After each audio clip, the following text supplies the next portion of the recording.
everybody, welcome back to the channel and welcome to the 2025 off season. I'm going to do things a little bit different than I usually do them. I know you guys usually get in the bag every 4 months, but I'm going to go ahead and do a beginning of the off season in the bag, and then I'll do one right before the season starts next season, so we can kind of see what's changed and what's not. We'll also get into my goals for the off season this year. I'm sitting on my back porch today. You guys usually get at my son's room, but it's a nice day outside. A little windy, but it's nice enough to where I can give you guys the in the bag outside. So let's get started. All right, so we'll start with the bag itself. Shout out to my wife.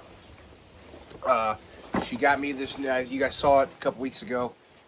She got me this new Discology disc golf bag. I can't remember exactly what it's called. I'll put it up here in the corner.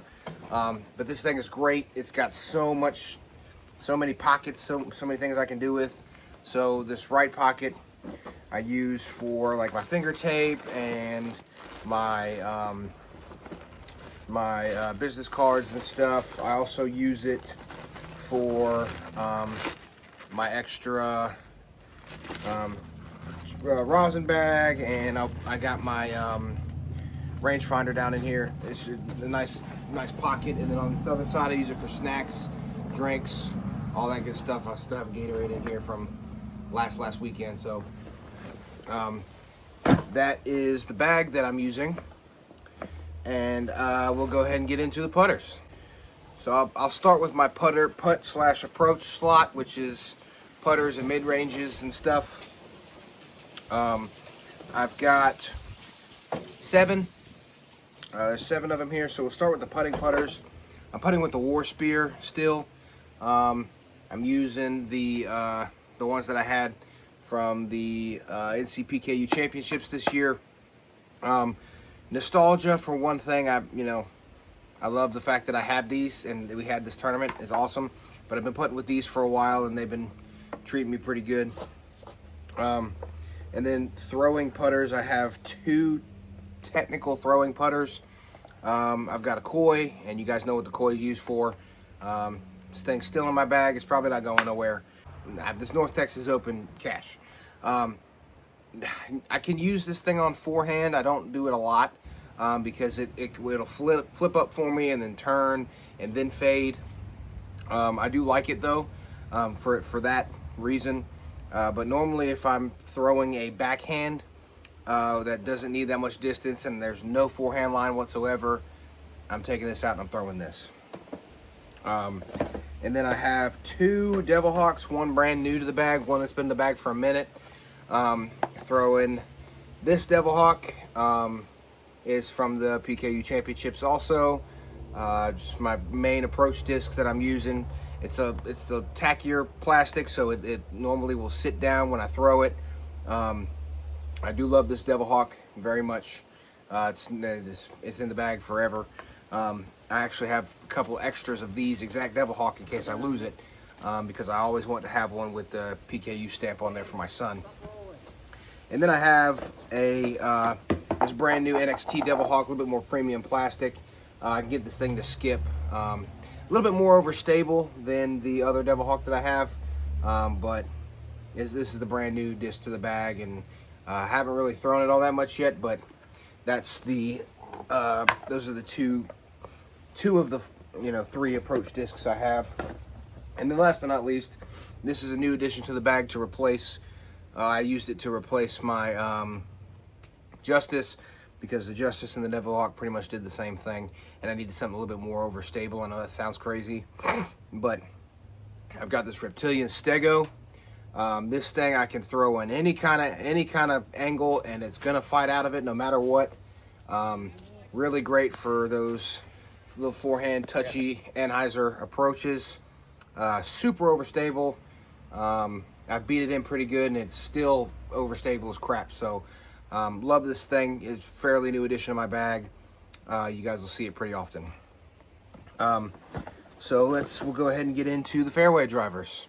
All right, so I have 5 fairway drivers in the bag. We'll start with the 7 speeds and work our way up. So I have a Reptilian Tyrant, 7302.5, but this thing will turn. Throw it on hyzer, it'll flip up to flat and turn for me, and then it's going to fade every time. Pretty straight thrower. I really like this thing 3D printed. It feels really weird, but it's really fun to throw, and it looks sick. So another fairly new addition to my bag, but I've thrown it a bunch, and it's pretty solid. I like this disc a lot. Next we have the Hull 13 Adventurer. I really like this disc also. It's mainly for a backhand disc, but we'll get into my goals later, but I want to be able to throw this thing forehand a little bit more. 7.5, -1.1. It's pretty flippy for, it's got a decent sized dome on it. It's pretty flippy for the flight numbers, but I want to learn how to throw this thing on forehand. But it's a straight flyer backhand. I can throw it on back. I don't have a very good backhand, not much arm speed. So when I throw it on backhand, it's not going to just keep hyzer and just go that way. If I throw it flat, it'll flat to turn and then finish. So next we'll go to the 9 speeds. I have 3. I have the Hooligan discs thread. This is another disc I'd like to work a little bit more on. 9.5, -1.1. Kind of like the Adventurer, just a little bit more stable in my opinion. This thing I can throw on hyzer and it'll flip up and turn and hold that turn. Or if I throw it flat, I can get it to ride straight and then have a slight turn and then a slight finish. So yeah, the thread. I've got a disc that I just kind of put in my bag, but I am absolutely loving, and that's the Gateway Diablo. Love this thing. 9502. It is a straight flyer with a reliable finish. Really hard to turn over. I've thrown the crap out of this thing.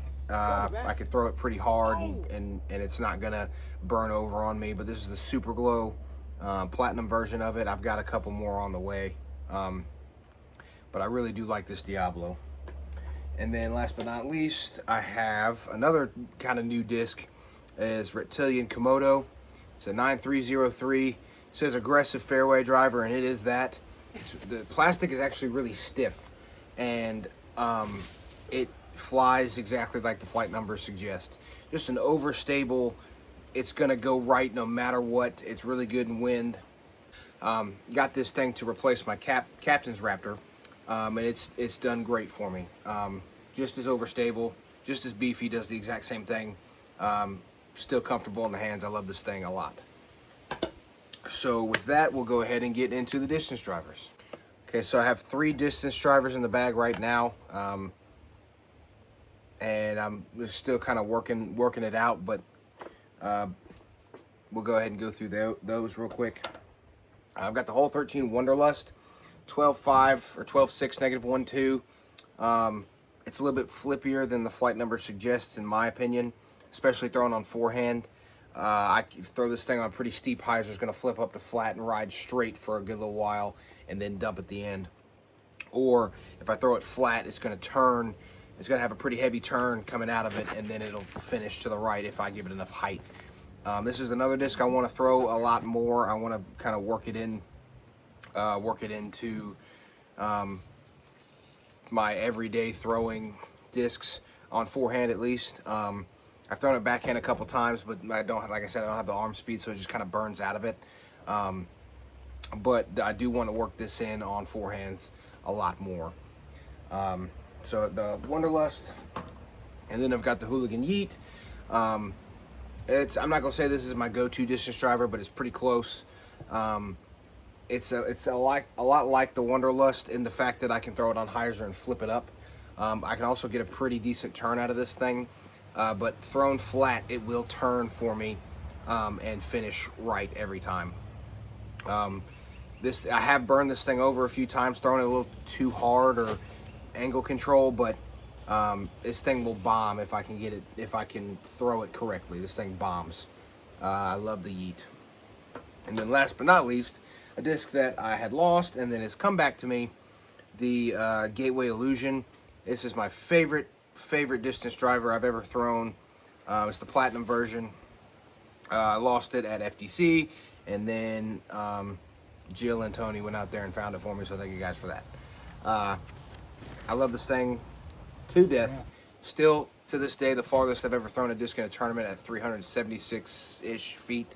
But this thing is awesome. If thrown flat, it will ride and go straight, turn a little bit, and then finish right, just like my other ones. But it's a little bit more beefy. I can trust it in a headwind, and it's going to do exactly what I want it to do. Thrown on hyzer, it's going to keep the hyzer the whole way, and it's going to push and then finish right. And I can actually get pretty good flex shots out of this as well. I love the Illusion. I've got a couple more of those on the way also, so if I lose another one, I have a backup. But that is it for the distance drivers, and we'll get into the utility / tomahawk / thumber section.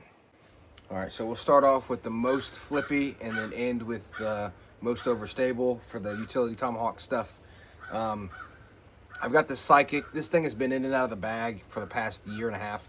I put it back in the bag when I went to West Virginia because there was one specific hole that I wanted to throw it on, and I threw it and it worked. But now that I have a little bit more room in my bag, I can keep this thing in there.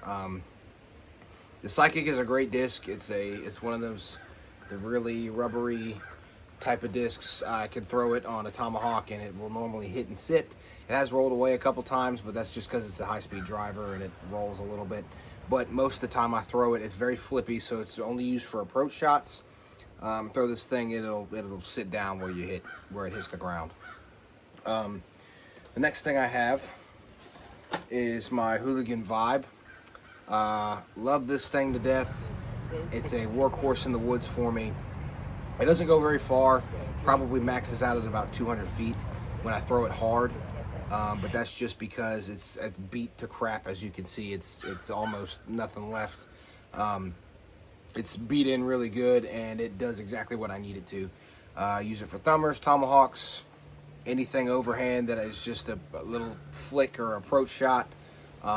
Also, fun fact that I've learned about this disc: if I throw it really hard on the tomahawk line, it's going to flip up to flat pan and then dive to the left. And the opposite for the thumber, flip up and then dive to the right. So that is a shot that I've kind of worked in. But got the Hooligan Vibe in here as well. Next disc I have is the Hooligan Yeet, another Hooligan Yeet. This is the old Lone Star edition of it. This thing used to be super overstable, but again, as you can see, it's kind of beat to crap as well. Probably the longest running disc in my bag at the moment.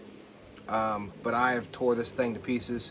I used to be able to throw this thing 280 to 300, and it would pan really good for me. Now it probably sits around 225 to 250 max. But regardless, this disc it's been a workhorse for me as well. I pull it out a lot to be honest with you. It's one of the most used discs in my bag. But yes, the old Hooligan, I think it's an alpha plastic from when they were with Lone Star. But old Hooligan Yeet. Next we've got this really old, I say really old, but really beat up Jake Wolf Nuke OS. I've been able to throw this thing about 330, and I can throw the crap out of it, and it's going to do exactly what I want it to do. It's just one of the two distance tomahawk discs I have in my bag. I'm not sure how much longer it's going to stay in there for reasons that you'll find out here in about a couple weeks. But the Nuke OS has been a pretty big workhorse for me. I used to throw it forehand. I don't really throw it forehand anymore. Now it's just a tomahawk machine. Just throw the crap out of it, and it does what I want it to do, and it goes far. So Jake Wolf Nuke OS. And then last but not least, the last disc in my bag is the Gateway Speed Demon that I dyed myself. I have used this disc for tomahawks. It's probably my farthest throwing tomahawk. I've got it up to 375 throwing at tomahawk, and it's not, little to no effort, just because of how overstable it is. It takes forever to pan, and then when it does pan, it pans really far to the right, and then will crash back left. I've also started using this thing for rollers. because it's so overstable and it's a long distance driver. It rolls pretty good. So, Speed Demon, like this thing a lot. So that being said, let's go ahead and get into some of the goals that I have for this off season moving forward. Okay, so for the off season, I have a couple of very specific goals and a couple of broad goals, and the secret goal we won't talk about unless I accomplish it. So a couple of specific goals I have. Obviously, I want to break par up there at Chimney Hills. That's a big thing for me. I love that course a lot, and it's pretty close, and it's hard. And it just shows progress, you know, with how long I've been playing now, coming up on 2 years next month. I'd like to break par up there at Chimney Hills, show progress, and kind of get pushing towards being 900 rated and get up into MA2, MA1. Another goal that I have, and this is a very specific goal. I want to be able to throw, and this is a distance goal, so bear with me. A distance goal I have this year is to be able to throw my fairway drivers in the 300 range and my distance drivers in the high 300 to 400 range. That just seems to me like a fairly realistic goal, because right now I'm getting my fairway drivers about 280. I don't know. I'm not going to say it's full power because I don't know for sure. But I want my fairway drivers to be around the 300 to 325 mark. And I know I can throw my distance drivers right now probably about 340 to 350 pretty regularly, but I'd like to push that 400 ceiling. Like I said, I've gotten pretty close a couple times. The one shot I had in the tournament, 376 was the farthest, you know, and I've hit 400 once before, but that was field work stuff. So I'd like to be consistent in throwing those distances with my fairways and my distance drivers. And to build on that, another goal that I have is to be able to throw some of the flippier stuff in my bag, like the Wanderlust and the Adventurer forehand, and really work in that flip up to turn shot, forehand shot, that I don't really have in my toolbox right now. So that's another goal that I have. And then the secret goal, you guys will find out about it if it happens or not. So I do have a tournament slated for December, and it's really just a progress. I call it a progress report tournament, because it gives me all of November off and a portion of December. And then when I play that tournament, progress report, see where I'm at, see what I really need to work on. And then from December until March, no tournaments, just working on field work and stuff like that. Trying to get myself back into playing shape. Getting ready for the season. So, that being said, I think that's going to do it for this week's video. Next week, you guys will have attempt number 2 at breaking par at Chimney Hills, which is super exciting. And then I'm not 100% sure what you guys will have after that. But again, like I said, I have a couple of big announcements coming in the later, after that video. You guys will have a couple of announcements. Yeah, that's what we'll go with. But anyway, thank you guys so much for watching. If you like that, like, comment, subscribe, ring the notification bell. I post every Friday. You don't want to miss next week's post. And I will see you next Friday.